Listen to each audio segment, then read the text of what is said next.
How's it going there, everyone? It's Mr. Zen over here, bringing you guys a brand new Taboo Tattoo episode discussion. And for today's segment, folks, we're going to be talking about Taboo Tattoo episode 7. Now, folks, this episode, I personally think this episode was the darkest episode of this series so far. And I'm not telling you by the fact that, because the other episodes are pretty, I would say, in the sending category. No, this episode was pretty dark in terms of the main character, Segi. Segi, guys, actually witnessed his own girlfriend's death. Yeah, I would say girlfriend. His own girlfriend's death in this episode, guys. I personally was actually shocked when I saw this, guys. And I'm here thinking that, wow, the author is actually going really hardcore on this in order to actually progress Segi's character development in future episodes. And I'm loving the fact that this episode not only did it only deal with Segi himself, it also deal with other characters' involvements of it, because, you know, there was other characters that actually died in this episode as well, but it only progressed the other characters. And I'm here thinking that, okay, so if they're actually going to be killing a lot of characters, they're going to actually make them seem in very much a little bit more important than they actually are. And I'm here wondering that for Lisa's case, they're actually progressing her character. I'm guessing that she had a very love interest in the story itself. But the thing is with her, it was kind of weird that they kind of threw it out there in the brink of the battle, and the characters were wondering, like, out of nowhere, we were just kind of figuring this out, that she had a love interest. Okay, guys, maybe that's a little weird, but that's just them. You know, we don't even know what they're gonna do with the next couple episodes themselves. But from this episode, guys, staying on the topic, you know, we're actually wondering too, guys, as to what Princess Adaos' main goal is. What is Princess Adaos actually accomplishing? And from the looks of it, you know, it still seems from the regular cliche, I would say, the same goal in mind, and that is exactly, you know, eradication and being a god. Basically, she has that god complexity because of the fact that she's trying to rewrite the whole world in her own way, because I'm guessing she's tired of how the world is being, so she wants to make it her own through the use of the tattoo's powers. And it's funny because, you know, you see this trope in many of the other anime series, like so many that, like Shonen, you know, say, Tokyo Pop, you know, like so many other ones that, like, actually have the same main character fighting against an evil villain with the same evil goal intent. And you're here wondering, this character doesn't seem too far. It's a very cliche villain, except this time it's a villain that Segi is actually facing off against, and this villain happens to be a female villain that apparently has her own selfish desires. But the thing is with Princess Adaos, they're not really explaining as to why she's trying to eradicate the world. Her backstory isn't really explained thoroughly. I'm hoping that maybe in the next couple episodes, they're going to explain why Princess Adaos is doing this, because of the fact that, you know, we're still kept in mystery as to why she's actually trying to eradicate the world. There's got to be a reason why. She just doesn't want to do it because she hates the world itself. You know, come on. Every character has to have at least a backstory to it. But nonetheless, you know, Princess Adaos is still kept in the loop, and we're going to be wondering why. Because in the next episode, guys, we're actually going to be focusing more on the past itself, as to about BB's actually history with how he actually became the famous character that he is now, because the fact that actually Blood actually died in this episode while fighting Kar, and Kar herself actually, she died too. Yes, folks, I'm not dying. I am not dying and lying. She is dead. Dead as a mouse. Dead as the space itself, guys. Holy snap. And the reason I'm mentioning the fact that is, Kar was shown to be a very powerful opponent. She was shown to be a very exquisite and very intricate character that, you know, people would have wondered what was her backstory with her as well. We were kept in the loop with her as well. All we were known is the fact that she was actually in love with Blood, and all of a sudden she's going to die facing off against her lover.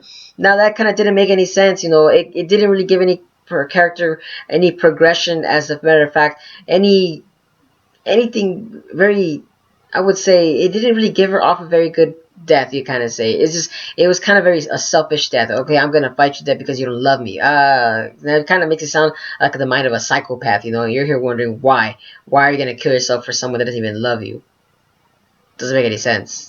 I mean, it just seems like bad story writing right there. In my personal opinion, it literally felt like bad story writing right there in itself. But nonetheless, though, it just goes to show that Taboo Tattoo, it really is there meant for just the battles itself. And they're showcasing the powers of that tattoos. It's just that the way that they're kind of writing the story is kind of a little bit horrible. And again, I'm going to point out the fact that Taboo Tattoo is still kind of horrible. At the same fact is, every time they mention Tom, Tom is shown to be the comic relief of the series, but every time they mention it, he's just always thrown in so many random times. Why? Why show Tom? Why show Tom out of nowhere when it won't even fit in the scene? Yeah, I know it's there for comic relief, but it just kind of makes it seem the episode very cringy. It gives it kind of an awkward kind of pause right there while you're trying to watch the episode. In my own eyes, I personally thought that maybe if Tom was actually used maybe later or earlier in the episode, that yes, it would kind of make sense. And also with Toko, since Toko did die in the episode, a little bit of the scenes when they were explaining why Toko was leaving through Tom's own hands, it kind of was a little bit cringy and awkward at the same time as well, because of the fact that why are you acting like that? But then I forgot, oh yes, these characters are young and inexperienced in battle. So, oh yes, of course they're going to be acting like that. But nonetheless, of course, these characters are then going to be having their own selfish desires in order to try to fulfill what they want to do. And it seems that Toko was actually going to be with Segi throughout the whole entire fight, but apparently she died while trying to do that, and that was her own downfall of it. And it's hilarious the fact that they didn't go back to the major plot hole with Toko is the fact that she can use the tattoo's power. So I'm guessing that because Princess Adaos was in control of Iltamash itself, then apparently, I guessing Toko couldn't actually use her own power. So what the heck, another little major plot hole that was kind of weird in a sense. I didn't know why Toko couldn't use her powers to actually escape out of the scene, since in one of the previous episodes when she saw that Segi was getting hurt by Iltamash, her tattoo powers actually kind of showcased itself. But in this case, I would say that it didn't really happen. So it just goes along to say, yes, Taboo Tattoo is kind of weird in a sense when it's kind of doing its own story writing itself. It's a little bit thrown off in a sense, But like I said, I feel like Taboo Tattoo, guys, it really is there meant for the battles itself. And I personally feel like, what the heck, it's a summer 2016 anime, guys. What more do you guys want out of it? I personally, like I said, I'm just there for the epic battles itself. But don't get me wrong, guys. I'm liking the fact that they're doing with Segi's character, They're showing him the real truth of the world. Because apparently, in the episode, Professor Wiseman was shown in this episode, and they were actually showcasing that Professor Wiseman is not... He actually shows to be a very dark character, and very mysterious too. And they actually explained to him why he's actually in the episode, and what he's actually doing. And he's actually going to fulfill BB's actually main goal throughout the whole entire story. And it's hilarious the fact that, with Professor Wiseman and BB together, I'm hoping that they explain why these two characters are together. I'm hoping how these two characters came to be too, because Professor Wiseman is still a very mysterious character. But in the next episode and this episode, it seems to be that Professor Wiseman is carrying out BB's own story. And I'm wondering why Professor Wiseman is doing everything to his own accord. Why is he not with the U.S. Army or the Kingdom? Why is he separate from these two separate entities, guys? I'm curious as to why Professor Wiseman doesn't use the tattoos for himself and create his own army to fight against these. But apparently, it just seems that he's just kind of like the Urahara Kisuke from Bleach. I feel like that's the kind of character that he is. He's the character that's in the side and just doing his own thing, guys. I'm personally wondering why. But why are you doing this? What's your main motive? Do you even have a motive besides trying to fulfill BB's own personal goal to eradicate the tattoo's powers? And coming back to BB, guys. BB, my God, this character was such an amazing character. I can't believe that they killed him. But because of the fact he's a very, I would say a perfect character. Too much perfectization, personification of being a very ideal person is that his character progression couldn't keep going anymore, so they actually had to kill him. And I'm wondering as to, okay, it does make sense, but when they killed him, guys, I should have seen it in the beginning of the episode. When you're going to watch this episode, guys, they actually kind of gave a little foreshadow as to when he was going to die, and that's because they showed a little backstory between Izzy and BB actually having a very fun time, very reminiscing back in a nostalgic feeling as to when they were being together, and why actually Izzy is mad at herself because she can't be the right type of woman for BB, which was very, very, very, very dark right there, and very emotional too at the same time, because of the fact that it seems Izzy wants to, be the woman that BB would actually want, a very fulfilling and voluptuous woman that he would like to be with. But because Izzy's stuck with that prepubescent, teen body, she can't look like very, I would say,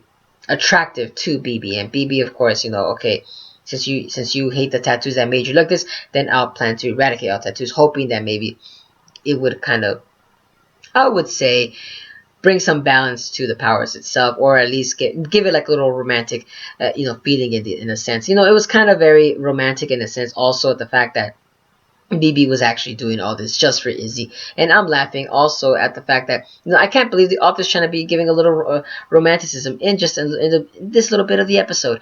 I mean, I give him props for doing that kind of cause, guys. I mean, come on. Can't argue right there. But nonetheless, guys, this was a very entertaining episode. Very entertaining. And loving the fact that with this episode, Segi is actually changing his ways. He's actually becoming more dark, and he's open-minded now in this episode. He's not going to be as ignorant. Because like I said a little bit before, Professor Wiseman, guys, he actually talked smack straight up to Segi and said, you need to wake up and start and smell the potatoes and the frijoles and the pupusas, man. Wake up, man. You're a little child in the middle of the fight. Come on, man. You need to wake the F up and look at the bright side of things. You need to change. You need to mature psychologically. That's what he told him. And when I read that line off of Professor Wiseman, holy snap. Professor Wiseman knows what he's doing. And in order to do that, basically, it feels like kind of like they're going to do a time skip when basically Professor Wiseman was telling Segi that because he needs to get a little bit stronger physically and mentally, but mostly mentally because of the fact that he can't take all these, deaths that are happening all around him. And you're here wondering that Segi does need to mature in a better case. But you got to remember, though, Segi is a 14, 15-year-old boy. Of course, he's not going to be, being so mature. It just doesn't make any sense.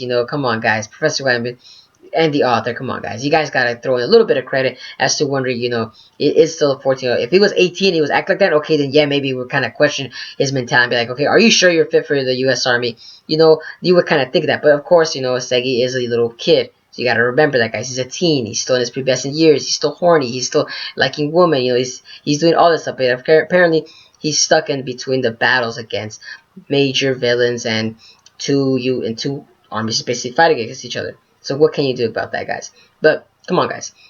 Coming on, you guys gotta remember, guys, that with Segi actually training in the next episode, we gotta remember as to what Segi is gonna train. What is he gonna do mentally that's gonna make him stronger mentally? That's what I'm kind of curious. What is he gonna do? That just doesn't make any sense. I feel like the author's trying to pickpocket things. And now I'm feeling like Taboo Tattoo, guys, they kind of don't know where they're going with this, guys. That's how I kind of feel now. It's so hilarious, guys.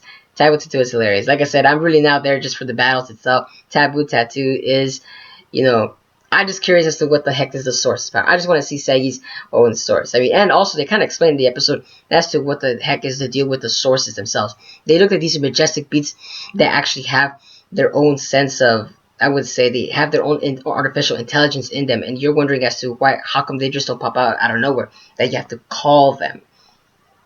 Makes no sense at all, guys. It just makes no sense at all.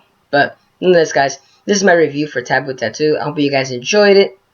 As personally as I did enjoy the episode, nonetheless, it does have its plot key points every now and then. But, this is my review for it, guys. I hope you guys enjoyed it. If you guys enjoyed my content, give a like, comment, share, and subscribe. But this is Mr. Zen, signing out.